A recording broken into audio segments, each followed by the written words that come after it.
Julio. Bien, viví en el siglo XIII, en una época en la que la fe cristiana influyó en la cultura y la sociedad europea, inspirando obras muy importantes en la literatura, la filosofía y la teología. Hubo muchos católicos que contribuyeron a la armonía entre fe y cultura, y yo destaqué entre ellos. Dios me permitió ser un hombre de acción y de contemplación, de profunda piedad y de prudencia. Llegué a ser ministro general de los franciscanos, fui nombrado cardenal y me han llamado doctor de la Iglesia.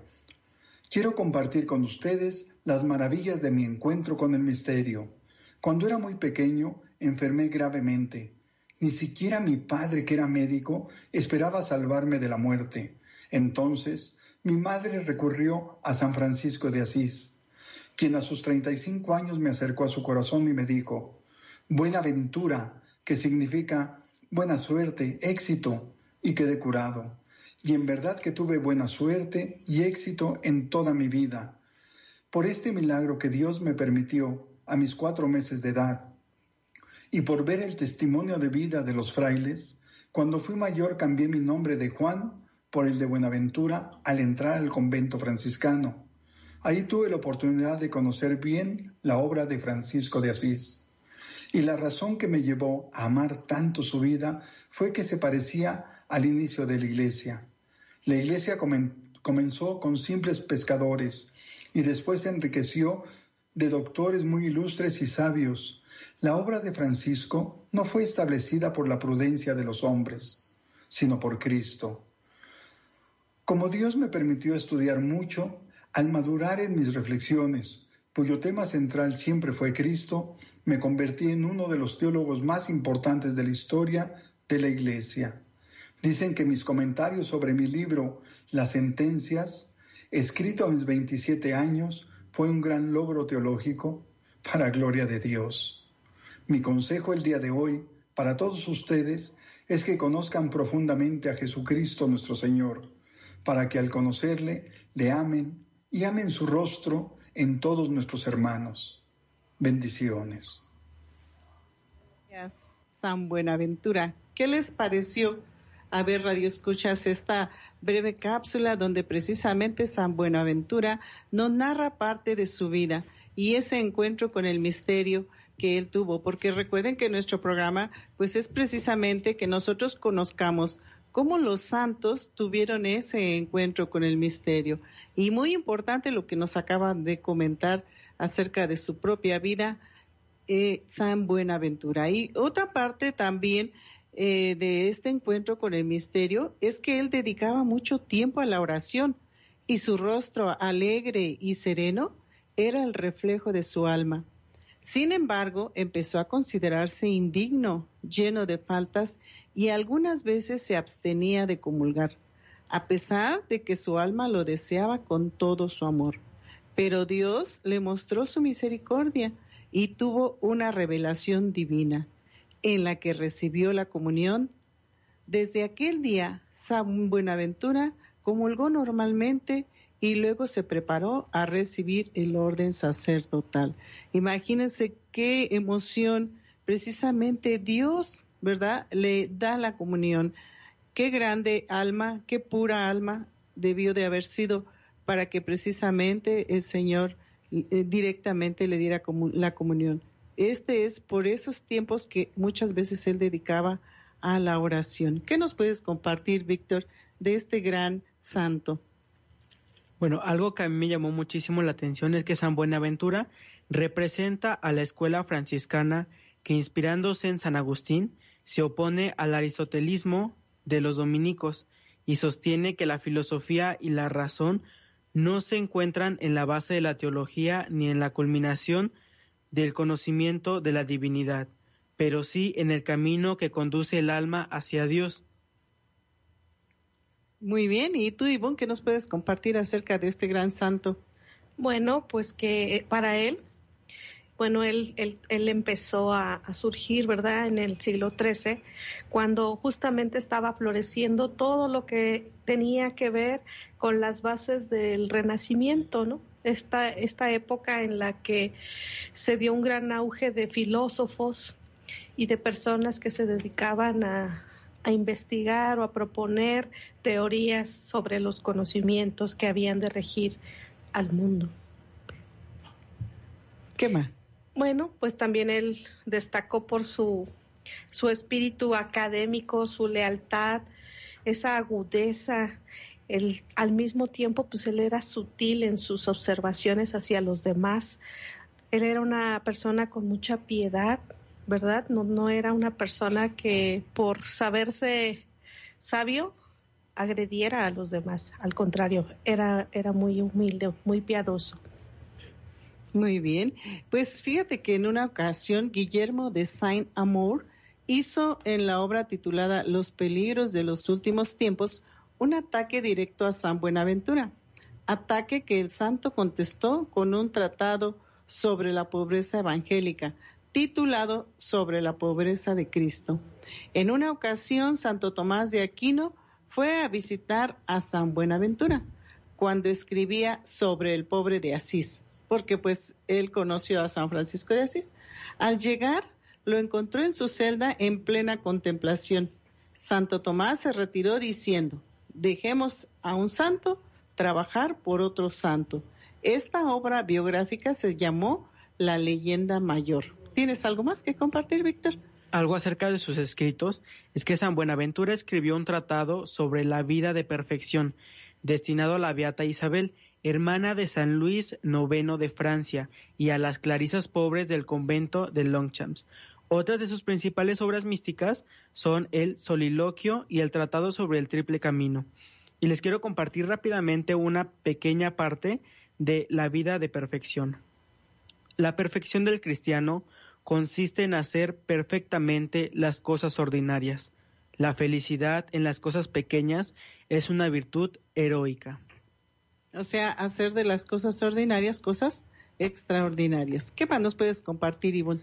Pero los invitamos a que nos llamen también para ustedes qué opinan acerca de este gran santo. O mandar a sus familiares o conocidos a banco de oración. ¿Qué más podemos compartir, Ivonne? Bueno, él en sus enseñanzas, en sus escritos, fíjense que nos deja una gran enseñanza para hoy, y es precisamente también por lo que se le conoce como el doctor. Las enseñanzas con respecto al alma. Él dice que nuestra alma es capaz de Dios. ¿Esto qué quería decir para él? Bueno, él decía que nuestra alma tiene obediencia, y la obediencia no tiene que ser ciega, la obediencia a Dios no tiene que ser ciega. Él decía, la obediencia es amar libremente. Y dice que mediante la obediencia nosotros vamos a ejecutar plenamente la libertad. Dios no nos está pidiendo que lo amemos obligadamente ni con una ceguera, ¿verdad? Al contrario, nos está permitiendo que el seguirlo, el amarlo, el conocerlo, nos va a permitir experimentar la libertad. La obediencia la practicó Jesús toda su vida. Los escritos de San Buenaventura están centrados precisamente en cómo vivió Jesús obedeciendo al Padre. Por eso la riqueza de sus escritos pues son una invitación para todos nosotros a imitar a Jesucristo. Es una invitación hermosa que nos hace precisamente San Buenaventura, basada en la historia, en la vida, en el ejemplo de Jesús. Nosotros no solamente tenemos pensamientos o sentimientos, estamos vivos, dice San Buenaventura, estamos vivos, y esa vida que tenemos hay que encauzarla, hay que identificarla con el ejemplo de Jesús. Muy bien. Mira, a mí me impresionó mucho una de sus frases que dice: el gozo espiritual es la mejor señal de que la gracia habita en un alma. Escribió una vez San Buenaventura, doctor de la Iglesia, conocido como doctor seráfico, por sus escritos encendidos de fe y amor al Señor. ¿Y qué significa esta palabra de seráfico? Bueno, dice que de los serafines, semejante a estos ángeles o relativos a ellos, o sea, la bondad seráfica. O sea, él cuando hablaba de San Francisco, resaltaba mucho su amor, su entrega hacia Dios, ¿no? O sea, la bondad, él expresaba más que nada la bondad de Dios. Y esta frase del gozo espiritual es la mejor señal de que la gracia habita en un alma, lo vamos a ver ahorita en muchas personas. Cuando nosotros conocemos a una persona que conoce a Dios, que sabe de Dios, que está cerca de Dios, pues sus expresiones, lo que habla, lo que expresa ante las demás personas, o sea, la vamos a ver como una persona llena de paz, tranquilidad, alegre, ¿no? Pero cuando uno no tiene esa gracia, ¿verdad? Cuando la gracia de Dios no habita en un alma, hay mucho rencor en el corazón, son personas que no les parece nada, que siempre están enojados por todo, ¿verdad? Y pues critican mucho a la iglesia sobre todo. ¿Por qué? Porque ahí está Dios. Entonces sí es muy importante, ¿verdad?, que nosotros nos alimentemos. Yo recuerdo un sacerdote que decía, ¿no?, que si nosotros comulgamos, bueno, ahorita no podemos, pero cuando teníamos la oportunidad de hacerlo, si comulgábamos frecuentemente, pues íbamos a saber a Cristo, ¿no? ¿Por qué? Pues porque lo tenemos en nosotros. Pero si nosotros nos alejamos de Dios, pues toda nuestra alma se va a ir llenando de las cosas del mundo. Y lamentablemente hay mucha frialdad, mucho egoísmo, les decía, los rencores, ¿no?, que nunca nos dejan. ¿Por qué? Porque no dejamos entrar a Dios a nuestro corazón. Por eso es muy importante que dejemos que la gracia habite en nuestra alma. Esto es muy importante. ¿Cuántas personas conocemos nosotros a nuestro alrededor que viven con tanta amargura? Y si les quieres tú hablar de Dios, simplemente no lo aceptan, ¿no? Porque quieren seguir así, quieren seguir en ese estatus de amargura, ¿no? Y entonces eso es lo que reflejan ante los demás. Y yo he conocido muchas personas que, siendo personas muy humildes, muy sencillas, y digo, bueno, ¿por qué son así? Bueno, porque tienen la gracia de Dios en su corazón. Así es de que nosotros también debemos alimentar esta gracia de Dios. Algo que, fíjate, eso es lo que ha escrito San Buenaventura en sus teologías. Él dice que la persona que no ha aceptado a Jesús, la persona que no se ha dedicado a conectarse con Él, no va a ser capaz de tener fe, ni va a ser capaz de conocer verdaderamente el poder de Dios, la grandeza de Dios, la misericordia de Dios. Y dice San Buenaventura, recurran a la Escritura.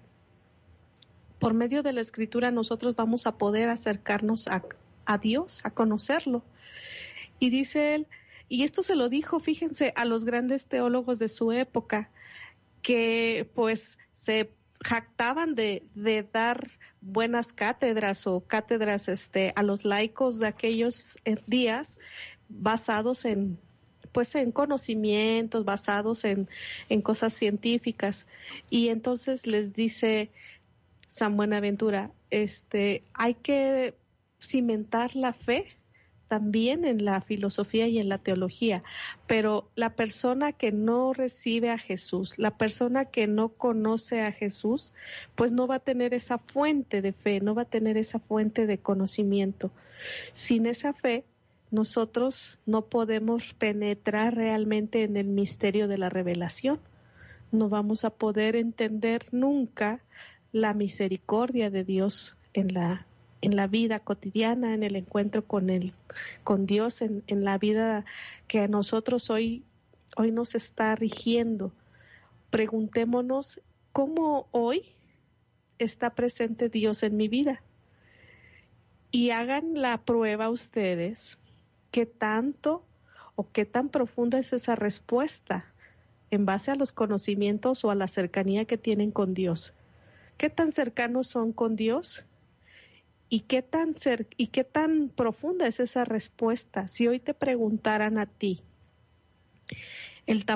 por el tamaño de tu fe, por la profundidad de tu fe, ¿cuál sería tu respuesta? ¿Cuál sería, pues ahora sí que tu medida, ¿no?, de conocimiento de Dios? La fe tu fe en Dios, en Cristo, es una fuente de vida, es una fuente apagada. una gracia, ¿no? Y la fe es una gracia. Entonces, si no la tenemos, pues, ¿qué necesitamos? Pues pedírsela a Dios, ¿verdad? Por eso decimos en el credo, aumenta nuestra fe, porque pues es la gracia que Dios nos va a dar, pero necesitamos también pedírsela a Dios, abrir nuestro corazón humildemente y decirle, Señor, dame la gracia de la fe, quiero creer en ti y seguirte, porque de otra manera, pues, va a ser muy difícil. Ahorita, en estos tiempos tan difíciles que estamos viviendo, mucha gente tiene miedo a morir, ¿no? Pero como decía un sacerdote, pero si yo voy a morir, es porque voy a encontrar con Cristo, voy a pasar a una vida mejor. Entonces, ¿cuál es el miedo? ¿Verdad? Ahí vamos a volver a renacer. Entonces, no debemos tener miedo de morir si creemos en Dios y en todas sus promesas que Jesús nos hizo, ¿verdad? Pues ahí está. Entonces, no debemos de tener miedo. Al contrario, hacer oración, así como los santos, ¿verdad? Ayunar, hacer oración, comulgar, lo podemos hacer espiritualmente. Y de esta manera, pues, el día en que el Señor nos llame, pues simplemente estamos preparados y ya no tendremos miedo. Y bueno, algo más que quiero compartir acerca de San Buenaventura es que preparó y participó activamente en el Segundo Concilio de León en el año de 1274 y facilitó con su oratoria y argumentos la temporal unificación de las iglesias orientales con Roma. Fue proclamado doctor de la Iglesia, que les comentaba al principio, doctor seráfico, por Sixto V el 14 de marzo de 1588 y llamado el Príncipe de la Mística por León XIII. En 1257, San Buenaventura y Santo Tomás de Aquino recibieron juntos el título de doctores. San Buenaventura escribió un tratado sobre la vida de perfección, que es lo que nos comentabas, ¿no, Víctor? Sí, es donde algo también muy interesante es que en lo de la vida de perfección, todo lo basa acerca de la humildad. Y algo que podemos destacar mucho acerca de San Buenaventura, más allá de sus escritos, es que él, siendo una persona muy preparada porque era un fraile franciscano, sacerdote, escritor, teólogo y filósofo, él nunca dejó de lado la humildad. Para él era lo más importante. Y se llegó a adentrar tanto en la humildad que reconoció, a veces muchos de nosotros no lo queremos hacer, pero él reconoció que no era digno de poder recibir al Señor, como lo decía Claudia, ¿no? En la Eucaristía. Exacto, ¿no? Él se negó a recibirlo porque se sentía impuro. Y a pesar de tantas ganas que su alma lo deseaba, lo necesitaba, él se negó porque se sentía impuro. Entonces, él hace muy grande la humildad y dice que es algo muy importante para el alma de las personas. Ser humildes. ¿Y tenemos mensajes, Víctor? ¿Todavía no? Bueno, pues bueno, aquí nos va a compartir algo más, Ivonne. Sí. Antes de irnos a la pausa. Algo que San Buenaventura, bueno, a mí me pareció algo de actualidad. En el tiempo en que él vivió, siglo XIII, imagínense, él hablaba del cuerpo y el alma. Decía que cuando Dios crea el cuerpo y el alma, los crea juntos, al mismo tiempo. No hace primero el cuerpo y luego el alma. No, los hace juntos. Y fíjense qué importancia tiene esto en nuestros tiempos, porque resulta que en la ideología de los abortistas, ¿no? Dicen ellos, el bebé que tiene 3 semanas, 2 semanas, no tiene alma. Y por eso lo podemos abortar y por eso lo podemos matar. Entonces, San Buenaventura en el siglo XIII, fíjense bien cuántos años, ya, ¿en qué siglo estamos hoy? En el siglo XXI. Y él habló en el siglo XIII de que Dios, cuando crea a la persona, al ser humano, lo crea al mismo tiempo en carne y alma. Entonces, pues sí, lo dice en el Génesis, ¿no? Pues cuando Dios creó al hombre, sopló sobre él un hálito de vida. Ahí en ese momento ya le estaba dando el alma, el espíritu. Hoy en día las personas que avalan el aborto consideran que solamente en las primeras semanas de vida solamente hay un cuerpo. Pues sí, yo muchas veces les he comentado, ¿no? Que no solamente somos materia, somos espíritu. Mucha gente se preocupa más por cuidar el cuerpo, porque van al gimnasio, por la comida, no debo de comer esto, porque mi cuerpo se va a deformar, ¿no? O cuántas cremas usamos para estar bellos y todo. Pero en realidad sí es importante cuidar el cuerpo, ¿no? Porque al final de cuentas nos va a dar la salud para poder vivir, pero no verlo de esa manera, porque si así como cuidamos el cuerpo, cuidamos también el alma, había un equilibrio en esta vida. Pero como nada más cuidamos el cuerpo y el alma no, por eso estamos todos desequilibrados, ¿no? El alma para San Buenaventura, bueno, él escribe, ¿verdad?, en sus enseñanzas, que el alma, dice, posee una vida perpetua para que se disfrute en gozo con Dios. Nosotros tenemos un alma que está destinada a gozar de la unión con Dios. Y en la santidad. Exacto. Si nosotros no gozamos esa unión con Dios, a esa santidad, no aspiramos a esa santidad, no aspiramos a ese Dios, pues fíjense cómo va a ser un alma, cómo vamos a vivir, cómo vive la gente cuando está alejada de Dios. ¿Cómo es? Pensemos cómo actúa una persona que no tiene a Dios en su corazón. Está desesperanzada, está furiosa, es la persona más agresiva a lo mejor, es la persona más infeliz. ¿Y cómo es aquella persona que tiene a Dios? Es una persona alegre, es una persona que con sus palabras, con sus hechos da testimonio de lo que tiene en su alma, de que tiene a Dios, de que tiene esa fuente de fe que es Cristo. La fe, dice San Buenaventura, es una fuente que abre muchas puertas. Nosotros, por medio de la fe, vamos a tener abiertas muchas puertas de esperanza. ¿Dónde vamos a cimentar, a acrecentar la fe?